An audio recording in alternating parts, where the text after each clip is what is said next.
صديقي الشطرنجي، السلام عليكم. النهارده جايب لك جيم من امتع ما يمكن، وفي تضحيه جميله جدا في اخر الجيم هتعجبك، فخليك معايا. بس خليني الاول اناقشك. هو انت لما بتختار اي افتتاح وبتبدا تحضره وتلعب بيه، لازم تفهم الاول الافكار بتاعت الافتتاح اللي اخترته ايه. هل هي هجوميه على الملك، بناء هجمه مرتبه على الملك، ولا اخد مساحه في السنتر وسيطره على السنتر بشكل اكبر، ولا انك تهجم ناحيه الوزير او الكوين سايد؟ طيب، الافكار دي طبعا بتبقى موجوده في كل افتتاح، ولكن الرول موديل اللي هنشوفه النهارده عن الكينجز انديان اتاك، وهو هجوم الملك الهندي. وانا بصراحه مسمي الافتتاح ده هجوم المهرجة، لانه مليء بالالعاب الهوائيه الجميله والتكتكس الجميل على ناحيه الملك على طول، زي ما هنشوف في الجيم ده. الجيم ده اتلعب بين سيرجي كارياكن الروسي والامريكي سام شانكلاند. خليني اوضح لك نقطه برضو مهمه، ان الكينجز انديان اتاك هو سيستم. يعني ايه في الشطرنج؟ يعني انت بتلعب ترتيب من النقلات معين بيوصلك لشكل معين في الافتتاح، بغض النظر عن ردود الاسود ايه. يبقى انت مش محتاج ترهق نفسك وذهنك في انك تحفظ النقلات الثيوريتيكال والنقلات البوك زي ما بيقولوا. الجيم بتاعنا بيبدا باي 4. سام شانكلاند يختار الدفاع الفرنسي. خليني اوريك السيت اب بتاع الكينجز انديان اتاك. على طول بتلعب الدي 3. محضر ايه الدي 3؟ محضر انك تطلع نايت بي دي 2، تطلع النايت تاني، تعمل فيانكيتو للبيشب وتبيت وتلعب على فكره الاي 5 زي ما هنشوف. وده سيت اب سواء الاسود لعب لك فرنسي، سواء لعب لك كاروكان، سواء لعب لك سيسيليان، سواء لعب لك اي حاجه. على طول سام شانكلاند بيضرب السنتر بالدي 5، وهنا نطلع نايت بي دي 2، ملناش دعوه بيه وما بناخدش البدء خالص، لان احنا محضرين زي ما قلت لكم فكره الاي 5. سام يطلع بالنايت بتاعه، محضر ان هو يعمل ديفلوبمنت للبيشب وفي نفس الوقت يبيت، واحنا كمان هنطلع بالنايت. او سيرجي كارياكن طلع بالنايت بفكره انه يعمل فيانكته للبيشب زي ما احنا شايفين. ولكن عايز اقول لك على حاجه برضو في الكينجز انديان اتاك. فكره الكينجز انديان اتاك ان انت بتهجم ناحيه الكينج سايد، ناحيه التبييته بتاعت الكينج. طيب، واللعيب اللي قصادك بيعمل ايه؟ بيهجم ناحيه الكوين سايد. لو هو نجح هياخد اخره ايه؟ روك، هيرقي زي ما هنشوف. ولكن انت لو نجحت في الناحيه بتاعتك هتاخد ايه؟ هتاخد الكينج. منطقيا كده الافتتاح ده مركز على طول على الهجوم على الملك. جربه، هيفيدك جدا وهتتبسط منه جدا. الافتتاح ده اديله فرصه. طيب، سيرجي كارياكن قال لك انا هفنكت الفيل برضو، والتاني عايز ياخد مساحه فزق البيدق في الاي 4. بعد ما زق البيدق في الاي 4 على طول يقفل، قال له خلاص بقى كفايه عليك كده زق، ولكن على طول يضرب السي 5. هنا نبيت بكل بساطه. قال لك اعمل ديفلوبمنت للنايت بتاعي في السي 6. وهنا نقله كي موف لازم تتلعب، وهي الروك اي 1. فكره الروك اي 1 ان انت بعد ما تزق الاي 5 بتبدا تعمل منوفر شهيره جدا للنايت بتاعك اللي في الدي 2. بتجيبه في الاف 1، ويا اما تفضي مربع لان هو يطلع في الاف 3، او انه يطلع في الاتش 2 زي ما هنشوف في الجيم. يبيت فعلا نزق البون، يرجع بالنايت بتاعه. سيرجي كارياكن بسرعه يعمل المانوفر بتاعه النايت، عايز يوجه كل القطع على الكينج زي ما هنشوف. ولكن سام شانكلاند ياخد مساحه اكتر على الكوين سايد، which is good. يعني هو الموضوع بلايبل ان انت تلعب برضو على الكوين سايد، ولكن اللي هيوصل اسرع بقى للتاني. تعال نشوف مع بعض. هنا على طول برضو كي موف لازم تتلعب، وهي H4 تبدأ الهجوم.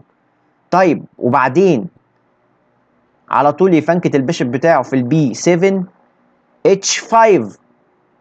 قال لك مفيش تقديم بيادق اكتر من كده، ولكن على طول بطلع بالبيشوب بتاعي هنا. على فكره يا جماعه النقلات دي كلها تيبيكال، او الميدل جيم بلانز دي كلها تيبيكال.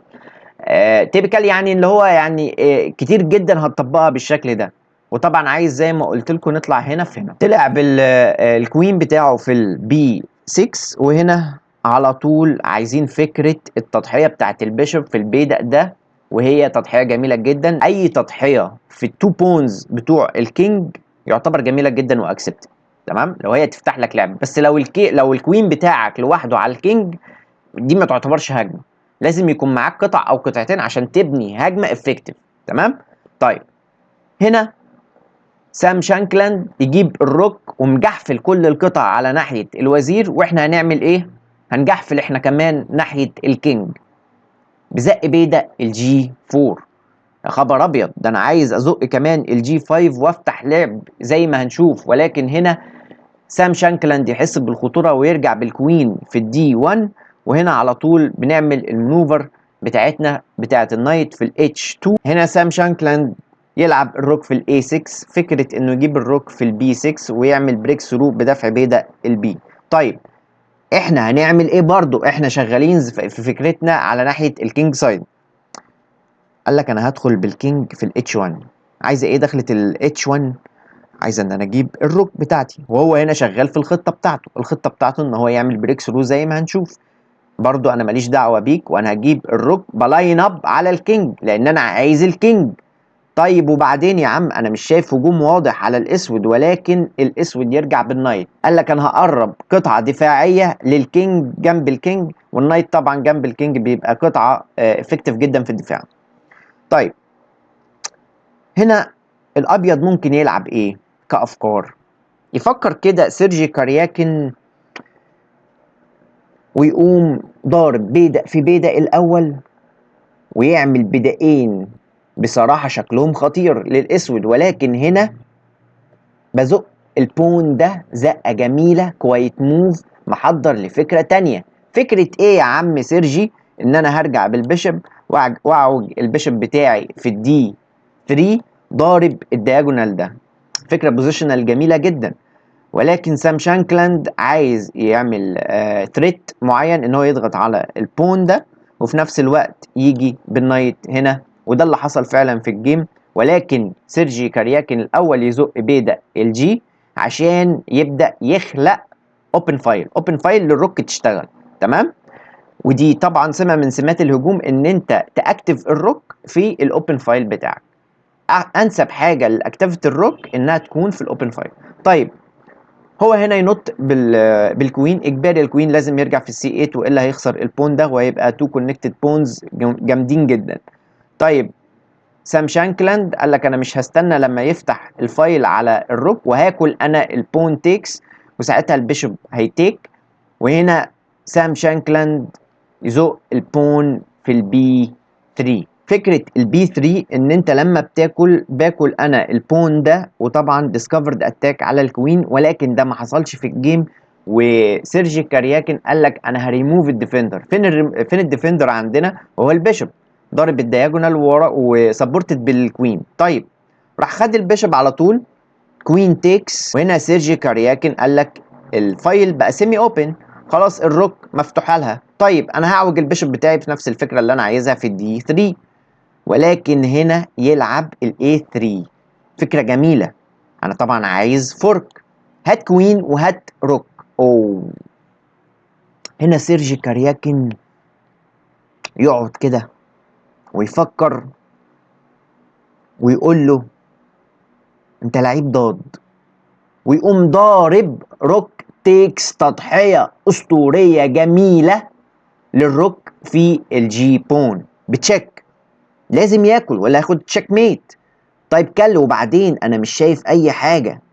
ما انت مش هتشوف حاجه. سيرجي كارياكن سيرجي كارياكن نط بالنايت التاني، عايز طبعا ان هو يروح بالكوين يدي تشيك ميت.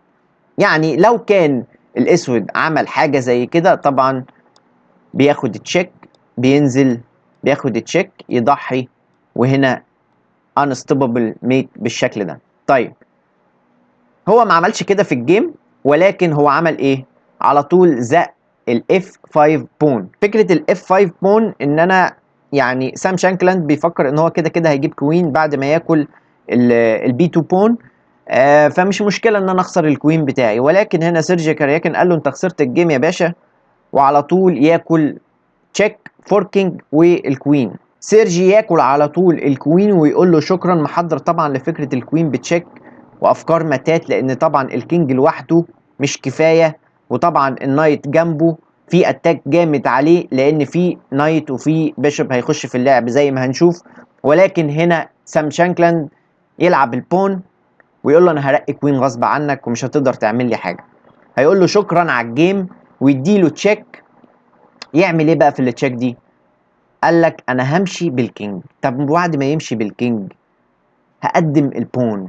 عايزه ايه تقديمه البون؟ ان انا بكل بساطه عايز اديله تشيك ميت، وعشان كده شانكلاند يطلع يصد بالنايت، وهنا النايت التاني يخش في اللعب بالاتش 4.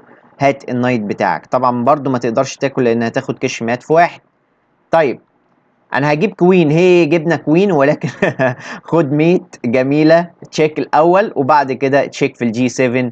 ملوش اي مربعات يروح فيها غير انه يطلع في الدي 5، وهنا كش مات بالوزير. جيم جميل جدا بيوضح لك افكار الكينجز انديان اتاك والساكرفايسز الموجوده فيه، وافكار الميدل جيم الجميله. انصح كل واحد بصراحه يجرب الكينجز انديان اتاك. وتباعا انا عايز اقول لكم طبعا ان هو ملك الكينجز انديان اتاك هو بوبي فيشر. تباعا هنزل جيمز على الكينجز انديان اتاك، لان بصراحه ده الافتتاح المفضل بالنسبه لي وبلعب بيه على طول يعني. وعايز اقول لك على حاجه، في ناس هتقول لك ده افتتاح تعادلي، ده مش عارف ايه. انت تعادلي يا باشا في انهي ليفل؟ في ليفل الجراند ماسترز؟ طب ما هو في جراند ماسترز اهو اتطرقع جامد قوي. وبعدين كلمه تعادلي لما تكون بتلعب العاب كمبيوتريه، افكار دفاعيه بحته جميله، ولكن انت بتلعب في ليفل معين. ف يعني انصحك تجربه وتقول لي عملت بيه ايه في الجيمز بتاعتك في التعليقات. واشوفك في الحلقات الجايه ان شاء الله. والسلام عليكم ورحمة الله وبركاته.